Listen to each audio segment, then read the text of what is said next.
Hi BookTube, it's Sarah here and welcome to my channel. Today I'm coming to you with a little different video. This is not going to have anything really to do with books. I am going to talk about a few books, but they're knitting books. So this is all about kind of knitting. I have had this video requested to for me to do several times over the last 6 or 8 months or so. And I finally decided, I thought, why not? I was super excited about sitting down to do it. So you guys have wanted to hear a little bit more about my knitting. So please be advised, it is about knitting. It's not about books. So if you're not interested, no harm, no foul. I will see you guys in my next video. But if you're here and you want to hear some more about knitting, please do join. So I am going to be reaching for things in this video. I do apologize. I cannot have everything around me. I also have nothing written down. So I don't know exactly what I want to talk about. I kind of know what I want to talk about, but I don't have any coherent thoughts about what I'm going to talk about. This is all off the cuff, you guys. So if you have any questions or any comments, please, as you know, post them in the comments field below. I am more than happy to answer them. I was also thinking, because I know some people out there are kind of interested in getting into knitting, and it's something that they have never done before, that, I am actually more than happy to actually do a Google Hangouts if anybody wants. I'm not a teacher. I'm in no way a teacher, but I'm happy to help and to show as much as I can. So let's start talking. Where should I start? My knitting journey. I guess that's what I'm going to call this video. I started knitting in 2012. So I haven't been doing it very long, about 6 years now, a little over 6 years. I honestly, guys, do not remember why I picked it up. I think I was looking up something online. A friend of mine at work was having a baby, and I thought it would be really cute to kind of make something, and I was always I thought maybe to crochet something really cute, and I started looking around online, and I found something, and then I kind of found knitting patterns. And knitting and crochet, for those of you who don't know, are two very different things. Knitting is with 2 needles, crochet is with a hook, 1 hook. So if you see someone crochet are those beautiful Afghan blankets that you see that your grandmother made, that's on the back of your couch, that's it's very holy, do you know what I mean? That's crochet. Knitting is sweaters and things like that. Now you can do both with both. You can crochet anything. You can crochet sweaters and socks and, towels, anything that you can knit, you can also crochet. It's just kind of a different material, a different way of doing it. I find crochet, and this is just my personal opinion, I don't crochet. I know a lot of people who do. I know Sissy from the Romance Queen of BookTube. She's an avid crocheter. She is I've only done it once.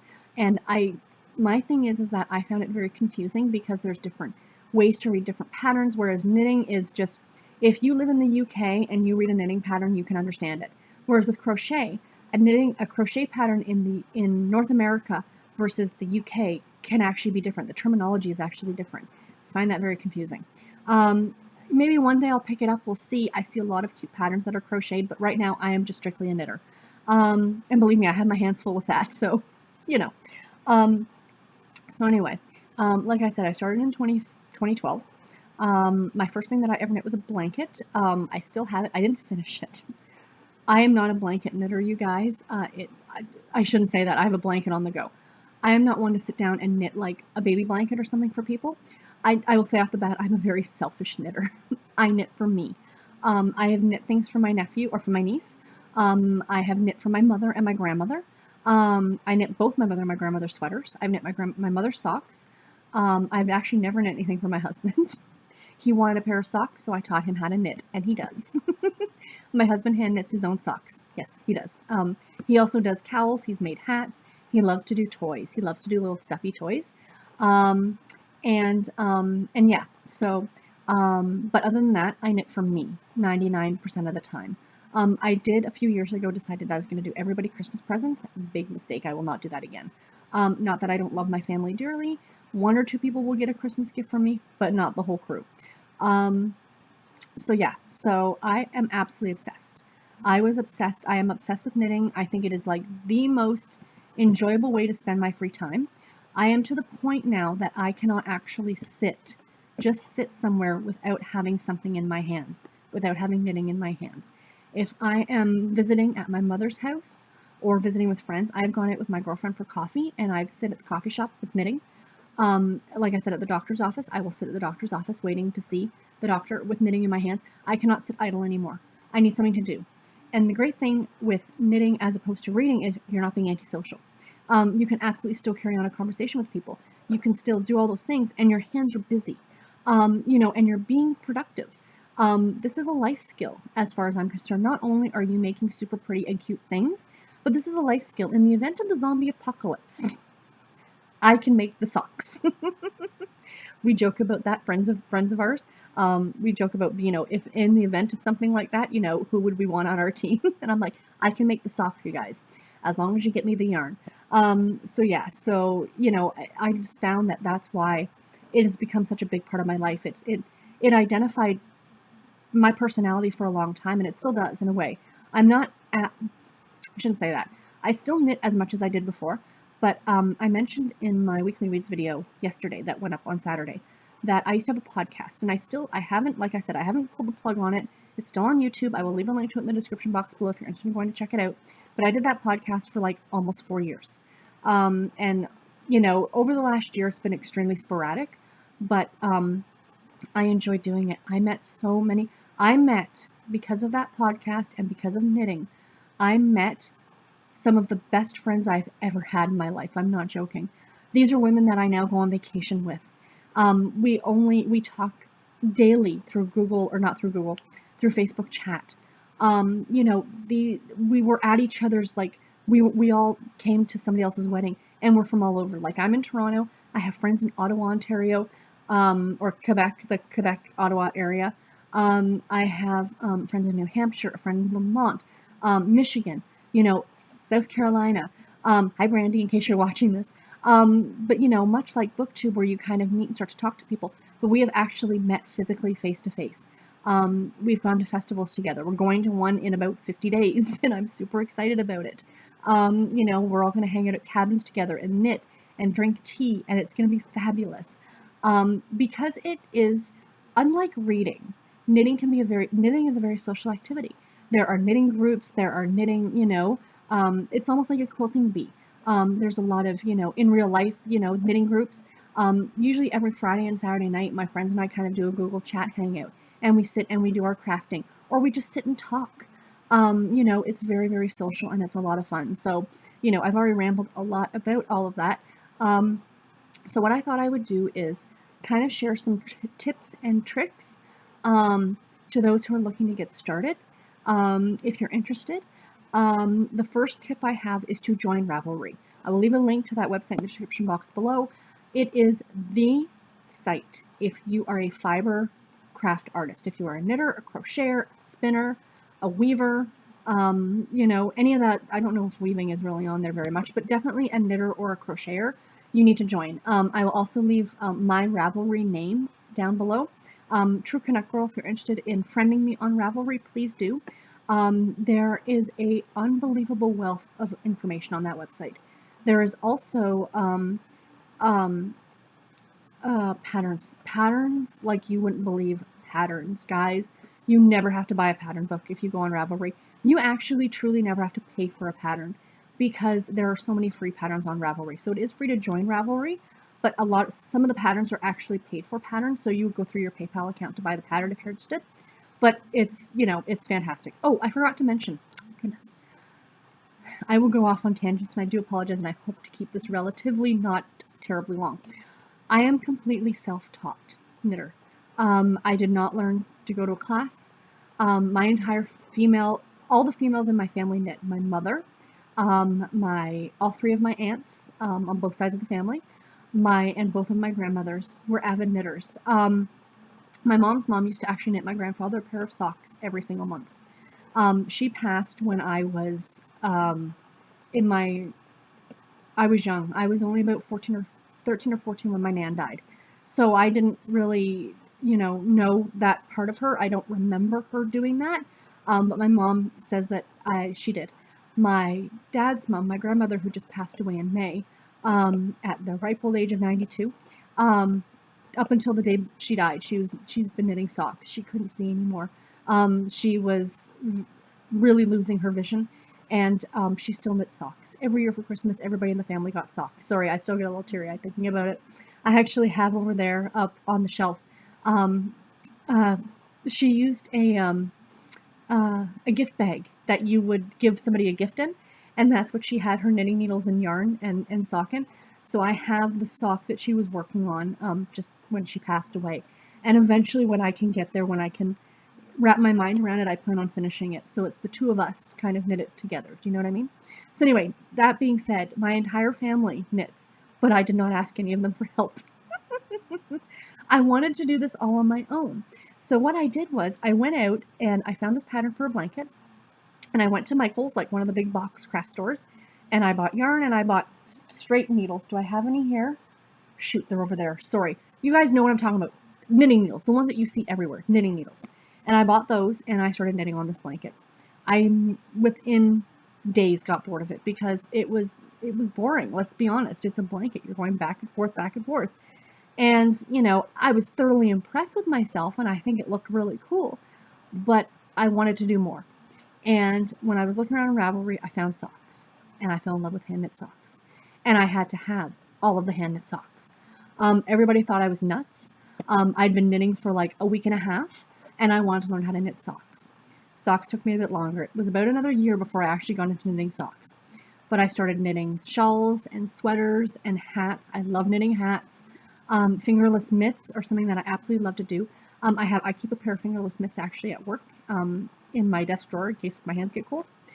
So yes, so I'm going all over the place, I apologize. So my first tip is to join Ravelry. My second tip is let me rephrase this. See if you like it. Go to one of those big box stores. Michael's or Walmart or Joann's, I don't know what you might have. If you only have just a little local yarn shop, go there. Ask them for help too. If you have a little local yarn shop and you want to learn how to knit, ask if they give classes. You know, if it might be a little bit out of your price range, buy yourself a pair of needles and a ball of yarn. That's all you need to get started. And go home and go on YouTube and search it. Search beginning knitting. Just, you know, learn to knit. Search that. You know, and just try it out and see what you think. And if you really, really like it and you want to learn more and you're the kind of person who learns better through another person, absolutely go back to that little local yarn store and see if you can take a class. You know, that'll be extremely helpful if that's your kind of thing. Like I said, I'm completely self-taught. I've never taken a class. There's also another great website called Craftsy. I'll link to that in the description box below. And I think they have some free classes, but they are online classes. Some of them are paid for, some of them are free. And I think if you join, you almost get like one for free, or you might get it for a deal or a free month or something like that. I'm not too sure. Check it out, but you can definitely go and check that out.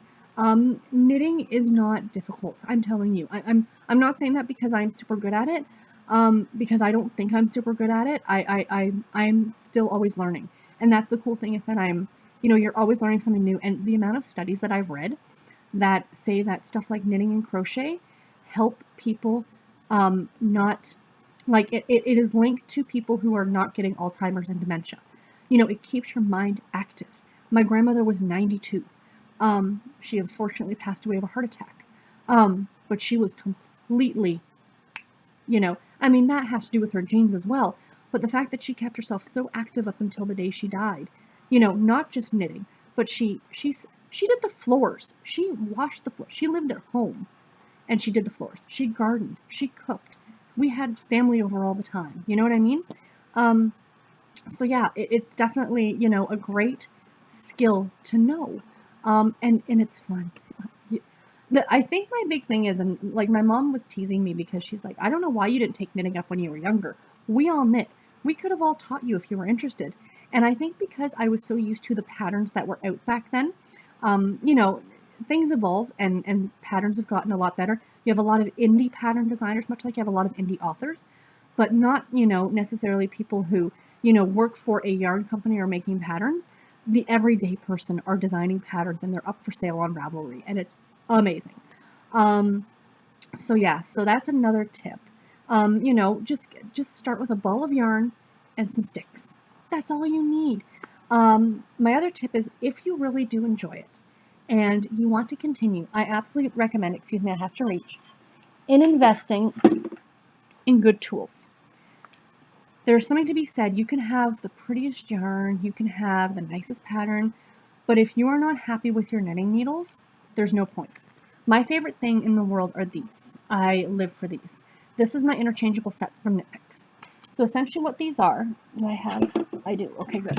Sorry, it's on a bit of a longer cord because I was knitting my last sweater on these. So the cords are not all this long. You can get shorter cords. But essentially what these needles do is they twist on and off of these cords. So this set, it's not cheap, let's put it that way, but it's relatively inexpensive when you think what you're getting. So there are 1, 2, 3, 4, 5, 6, 7, 8, 9. 9 different sizes of needles in here. And, excuse me, so you're getting 9 different, actually more than 9, because depending on the length of your cord, you know, you can get smaller cords and longer cords, you know, you've got that many sets of needles. And I think this runs for about 50 US, roughly, I think. It might even be cheaper than that, but I love this. You can get your needles in both metal or in wood. I prefer the metal needles as, you know, someone who's been knitting for a lot longer. They do tend to slip a little bit more. So if you're a beginner, you might want to consider getting wood, which is the set that I start with. So that's what it's your tip. These are your tips, your needle tips, and then they connect to the cable. So this is something actually I thought was really funny. My dad and I were talking not that long ago, and he didn't realize that there were different needle sizes. And some people might not realize that. So I will show you for those of you who might not know. So this here, this is a little big. I don't know what size this is. This is about a sock weight size needle. Okay? So it's small. And this is a fixed cable. This is a fixed circular. So you can get an interchangeable set like this, where you would put the cable on the needle yourself. You can also get fixed circulars where it comes attached. So these do not come apart. And you can get straight needles. You can also get double pointed needles. Yes, I have them all here. I have all the things right over here. So this is these are double pointed needles. I'm probably confusing you guys, and I do apologize for those of you who are new. So those are double pointed needles, and those you use to knit in the round. I don't have anything on these needles yet, but if you continue watching my videos, my next pair of socks will be on these, and I can show you how they work. They're very, very cool. To use a Harry Potter reference, I have had people just look amazed when I use those, because they're like, and it's almost like they're the Muggles, and you know this magic trick that they don't know. So anyway, so that's a sock size needle.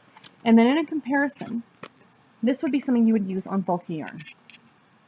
So there are different rates of yarn depending on what project it is you're going to knit.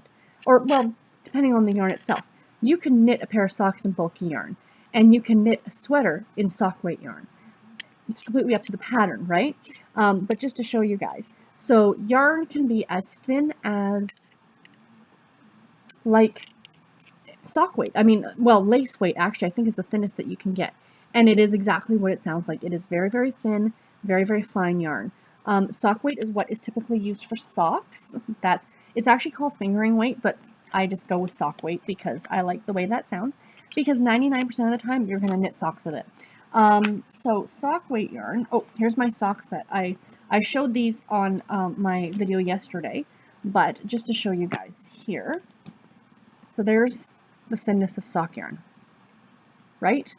But again, you can knit socks in a thicker yarn. So yeah, my socks. And I'm knitting these on a fixed cable, and I'm doing something called magic loop. So it is one needle looped to knit the sock. It's very, very cool. These are a little bit more advanced, like that technique's a little bit more advanced. But you know, just try it out. Like I keep saying, just try out knitting. And you know what, if I could offer one more like tip or trick or something like that, unless you actually really want to knit a scarf or a blanket, because a lot of newbie classes or people teaching people how to knit will tell you, start with a scarf, start with a blanket. Unless you absolutely want to knit that scarf or blanket, my recommendation is don't. Because like I said, I started with that blanket, and guys, I got so bored. Because you're doing the same thing like forever, and it feels like it's never going to end. Yes, it's great for teaching you and for learning, but, you know, maybe do a little square. Like you can do not like a pot holder, or you could do like a washcloth, something small like this to practice. Do squares like this, or do smaller blankets. I know a lot of people will knit blankets in acrylic yarn, which is it's a man-made fiber. Acrylic is man-made. We'll do stuff in acrylic, and I have a friend of mine who's actually knitting these blankets in acrylic yarn, and she's donating them, they're smaller blankets, to pet shelters for the pets, for the cats and dogs to lay on. So that could be a great practice. But once you're ready to kind of delve into something more than just a square or a rectangle, try a hat. Hats are not difficult. They really, really are not a difficult pattern, a difficult thing to learn. If you're doing a basic hat, if you're doing something with a little bit more like a cable in it or something like that, yeah, it's going to look a little bit, it's going to be a little bit more difficult to do. But hats are really great. So the other thing I want to recommend that I'm thinking about that, and again, I'll post this in the description too, is there's this great knitwear designer, and their name is Tin Can Knits, and it is a set of best friends. One of them actually lives on the west coast of Canada, and the other one lives in the UK. And they design patterns, and they designed this set of patterns called the Simple Collection. And I recommend, if you are a newbie knitter and you're looking for something to try out, please do go and check out this. All these patterns are free. They are all offered for free. They have a hat pattern. They have a cowl pattern, which is like just like a scarf that just kind of goes around. You guys know what a cowl is, right? They have a scarf pattern. They have a mitten pattern, a fingerless mitt pattern, a pair of socks, and 2 sweaters. One is a cardigan and one is a pullover or a jumper. And like I said, all the patterns are free.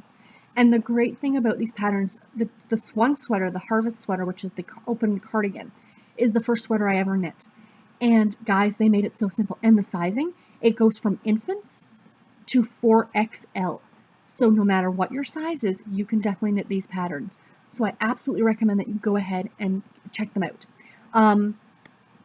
The hat pattern is great. It's called the barley hat. I've knit it 6 times. The cool thing about the patterns is as you're reading through them, if you have it as a PDF document like on your computer, at certain points, like when they tell you to cast on or when they tell you to join for working in the round, they have a link and it will take you to a YouTube video to show you how to do that thing. So it's awesome. These are great, great patterns. If I could recommend anything to newbies, to check these patterns out. So yeah, so those are my tips, my tricks, some of my background. Again, I didn't have a lot written down for this, and I didn't want this to be a super long video. If you guys have more questions and you want me to do a follow-up, you know what? Let's do that. In the comments field below, if you have questions for me, please post them. And in like 2 weeks or maybe even in October, I will do an updated video, like a part 2, and it'll be just a Q&A, and I'll answer all your guys' questions. But again, if anyone's ever interested to do, like we call it a VKN, which is a virtual knit night. But if you ever kind of want to do that, or you want to, you're just trying out and you want to try some things and you just want to ask somebody face to face, I'm more than happy to jump onto like a little video chat with anybody. I mean, I'm cool with that. So before I let you guys go, I thought I'd show you some of my finished objects. Some of my favorite things that I've ever made. I have 25 pairs of socks that I've knit. 25 pairs of socks. And I'm always knitting more socks. I literally have enough pairs that I could wear a pair every day for a month and not rewear the same pair again. I love knitting socks. There's just something so relaxing about it. They're so much fun. But I'm not going to show you guys any of my socks because they're all in my sock drawer. I have to get a new container for them. I want to buy from Amazon. They have like those things. It's to hold Christmas ornaments, the balls, and they have little slots.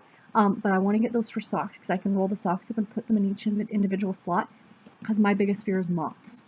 With yarn, it's moths. So the other thing is too, before I let you guys go, not only investing in a good set of needles, and you can use any yarn, but I guarantee you, if you get into knitting, you can fall down the rabbit hole with indie dyed yarn. I recommend, with caution, go to Etsy. If you guys are familiar with Etsy, it's like eBay, but it's for handcrafts. Just type in indie dyed yarn, and I will see you guys in a month, because you will get lost looking at the beautiful yarn that's out there, you guys. Stuff that people dye in their own homes. It is stunning. One of these projects uses all indie dyed yarn. Unfortunately, she doesn't dye yarn anymore, but still. So I'll show you some of my projects. So this one is one of my favorites. This is called For the Love of Rainbows, and this is designed by Mia Phillip. I will leave a link to all these pattern names below, so you guys can check them out if you're interested on Ravelry. So this is a shawl. It's a big, long, cozy, comfy shawl. It is using two different balls of yarn. So the first ball of yarn that it used was this gray, this beautiful, and this was a hand-dyed gray by a company called Sunshine Yarns. I think it was called Big Bad Wolf was the colorway of this one. This stripy yarn is actually a yarn that sells stripes. It is from a company called Knit Picks, and I did it in between for the rainbows. But yeah, I absolutely love this shawl. It is super cozy and comfy. It's great drape. This is using sock yarn. So this did not become socks, it became a shawl. But yeah, I absolutely love it. So there's that one. My other favorite shawl, which is going to be difficult to show you guys because it's massive. If you guys have been watching me for a while, you might have seen this one in progress last summer. It has been done for quite some time. These are my sweaters that I've got my hair in my lap. This beast is legitimately 6 feet long. It's actually very difficult to actually wear. I love it to pieces, but I can't wear it because it's too big. What my plan is that we're planning on redoing our living room, and it's going to leave an open spot like over there, which is where I'll be recording from eventually. And it's going to leave kind of an open spot on the wall. I'm actually going to hang this from the wall. So this will be in my background of all my videos eventually. But this is called Free Your Fade. I used 7 different balls of sock yarn for this. And this is all from the same indie dyer who sadly no longer dyes yarn. She's the first indie dyer that I ever bought yarn from, and that's Ren from Sunrise Fiber Co. And yeah, so there's one color, this one down here. And then you got this colorway. I think this is called Birthday Cake. This one was called Birthday Cake here. See if I can remember this. I do not remember what this pink one was called. Sadly, nor this one. That one's really pretty too. This one I think was Sunset or something. And this last one here, this is Sherbet. But yeah, this is legitimately 6 feet long. Like it's ridiculously big to wear. It's huge. You can't comfortably wear it. There's no way. This was great last winter because it was so cold. Like it got down to -40, and I took this and I wrapped it several times around. Sorry, my hair's doing funny things now. I wrapped it around myself several times, and then put my winter coat on over top of it, and it kept me super warm. So yes, it does have a use for that, but to wear it, it's just too far. It's just too big. Now I had a friend who made this, and she blocked it. And what blocking is when you take a knitted item and you wet it, like you soak it, you give it a bath, and then you stretch it out. Because this does have some lace in it with these open parts here, so she wanted to stretch all that out. It is now like 11 feet long. Like, it is huge. And she's a tiny little thing. But yeah, I love this. I think it's just absolutely stunning, and it's going to make a beautiful wall hanging. This took me about 6 months to do. But I absolutely am in love with it. It's one of my favorite things ever. I just wish it was a little bit smaller so I could legitimately wear it. So sweaters. I'll show you the sweater first. Because I was talking about the Simple Collection from Tin Can Knits. This is one of the sweaters. This is the pullover or the jumper. Now, this is actually slightly different from the one that sorry, that's blowing out the camera, from the one in the pattern, or the pattern that they give you. Because the pattern they give you is using worsted weight yarn. And worsted weight yarn is your average yarn. That's the yarn that you find in all your big box stores. It's the easiest to come across. You'll see it listed as medium weight. So it's about that width. That's the sweater that I'm knitting now. The brown one is in a worsted weight yarn. This is knit in sock yarn. So this is called the Flax Light, and this is a separate pattern from that Simple Collection. They released it, I think, last year, and I knit it because I love it. This is one of my favorite sweaters to wear. So that's it. It's just that simple. It's a simple pullover, you know, with the sleeves. And the cool thing about the pattern is because the Simple Collection is meant to teach you your knits and your purls, which are your two main stitches that you're going to use in knitting, the arm sleeve actually has this band of purl stitches that go down it. Isn't that cool? So you could omit that if you wanted to, and you just wanted to use just a straight sweater. You know, yeah, but it's got that, so I'll show you. But yeah, I love this. This is my favorite comfy cozy. Throw it on with a pair of jeans, sweater. I love it. I love the color of it too. I think that's what really set it off for me. But this is my baby. This piece I've knit twice. Story about this one. This is the Pumpkin Ale, and it's designed by Yusol Latique. It is, so I pulled a couple books out in case you guys were curious. The Rhinebeck Sweater Book. So I mentioned before that in October I am meeting my very best friends, and we're going to a yarn festival. It is the New York Sheep and Wool Festival, which is also known as Rhinebeck, because it takes place in Rhinebeck, New York. It is the third weekend in October, so we have cabins booked. There is going to be 4, 5, 6, 7, 8, 9, I think like 10 of us who are all going to be going down and spending the whole weekend together. Some of us all have cabins in the same area, so we're going to be hanging out together. Some of the girls have rented a house in town, but this will be my third year going. I went in 2015. I missed 2016 for financial reasons. I went last year, and I'm going back again this year. So the first year that I went to Rhinebeck, I wanted to knit a Rhinebeck sweater. That is a thing within the knitting community. If you're going to Rhinebeck, is people plan a year in advance what sweater they are going to knit to wear to Rhinebeck. It's like a big show off, and you kind of like walk around like, yeah, this is the sweater that I knit for this, you know, because it is like, I want to say it's the largest fiber festival in the world, or one of the largest fiber festivals in the world. So I found this pattern because it's part of the Rhinebeck book. Now, when I said people knit Rhinebeck sweaters, they don't necessarily knit them out of this book. The gray sweater that I'm currently working on is going to be my Rhinebeck sweater for this year. But I had a viewer of my podcast actually send me a copy of this book. So in 2015, I knit this. And remember I was talking about giving things baths and them getting bigger? The first time I knit this sweater, I knitted 100% wool. And for those of you who might own sweaters, just like, you know, you bought it at the store sweater, and you've accidentally washed it, and it's accidentally now either meant for an infant or it's meant for a giant. You know what I'm talking about. So I washed this sweater, super pleased, it fit beautifully. I hung it up to dry. The weight of the sweater stretched it, and I couldn't save it. I pretty much cried because the sweater took me 8 months to knit. So I wanted the sweater still. I still wanted this sweater.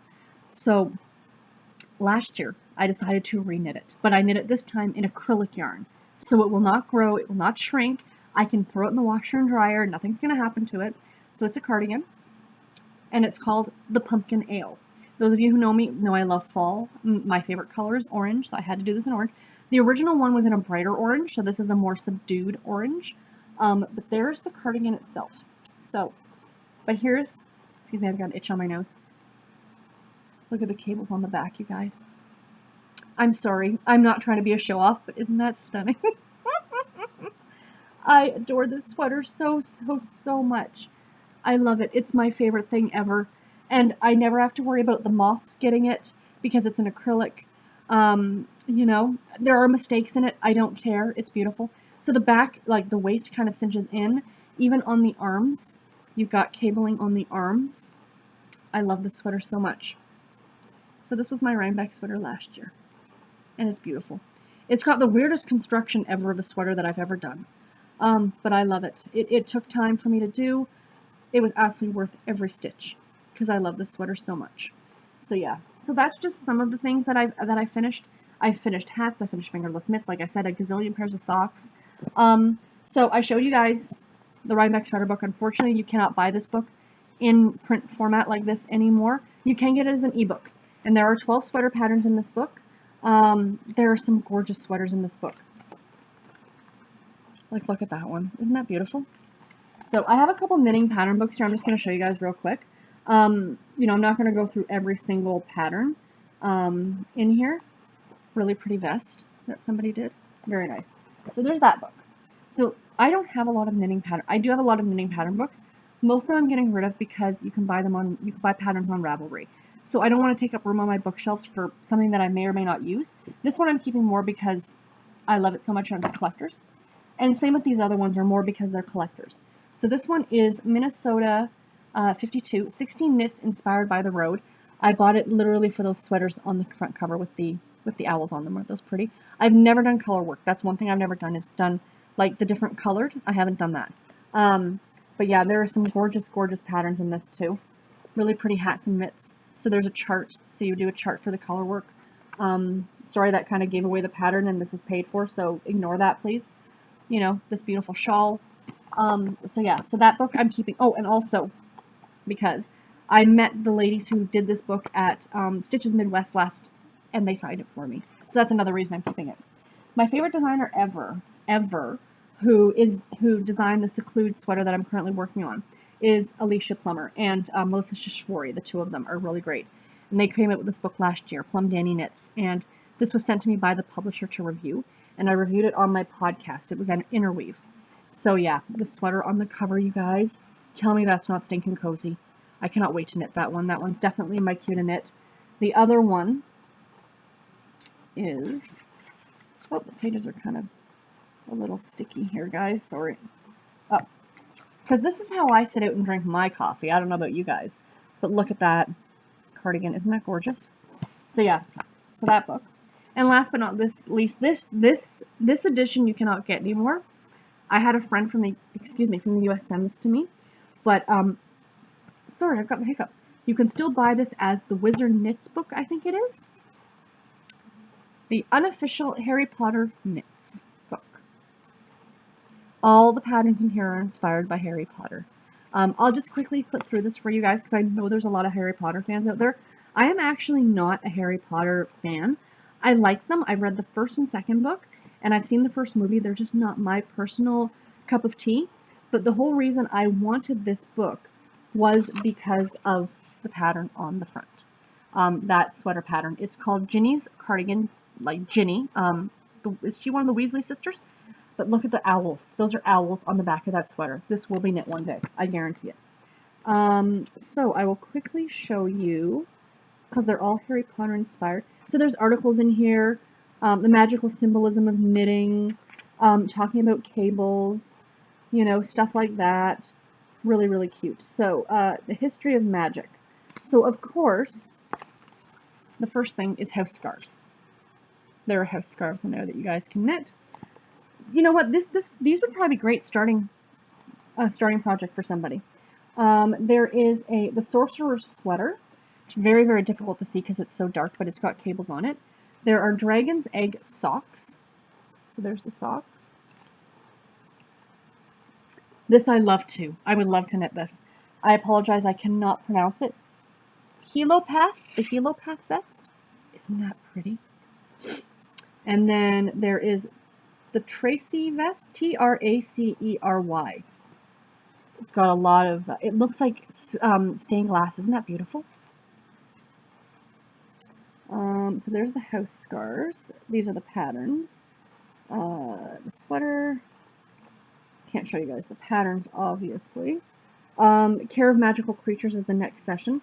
Dumbledore's smoking hat you can knit if you were so inclined. Some of these I don't see being something that you would wear every day, but more like great for a Halloween costume. Dumbledore's warm socks. Down here at the bottom. Just a nice pair of men's socks. There are Herbology socks as well. Those ones down there. And Palmara mitts. So they're a pair of fingerless mitts. Right there. I love the person that they got to play Hagrid. The Forbidden Forest scarf. It's a little, again, not something that typically people would wear every day, but it's neat to look at. And it's Hagrid's sweater is the sweater. Isn't that awesome? And then we have Juicy Fly, which is a bow, a hair bow. Again, not, you know, an everyday thing. Patterns. Transfiguration is the next one. And we've got forest mitts and a cloak. So there's the cloak. Very cute, actually. Like long gloves. Another pair of Fred and George socks, which are very cool. If you see, they're two different colors. So that's kind of fun. And I do love this hat. It is the ELF cap. And it's super adorable.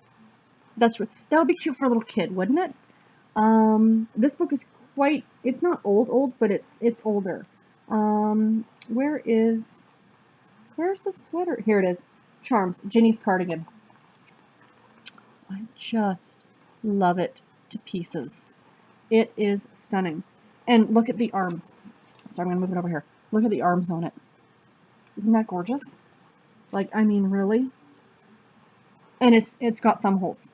So it's like, it goes right to a little mitten, essentially. We have the Mud Blood cardigan here. Right there. Sorry for the glare, you guys. What else have we got here? Oh, owl mitts. These are really cute too. So yeah, so this is a really, really fun book. Again, I think it's called Wizard Knits. You can buy it not in this format anymore, but there's a lot of fun patterns in here. So yeah, check that out if you're a Harry Potter fan. There's a lot of Harry Potter inspired knitting and stuff like that. So I've gone on for 40 minutes, guys. I do apologize. I'm sorry. I was indulging myself. Like I said, if you have any questions or comments, please post them below, and I will, I'll do, like in October, I'll do a Q&A and answer anybody's questions anybody has. But if you want to message me privately, you can message me on Ravelry, feel free. You can DM me on Instagram or Twitter. I am more than happy to answer any questions that you guys have.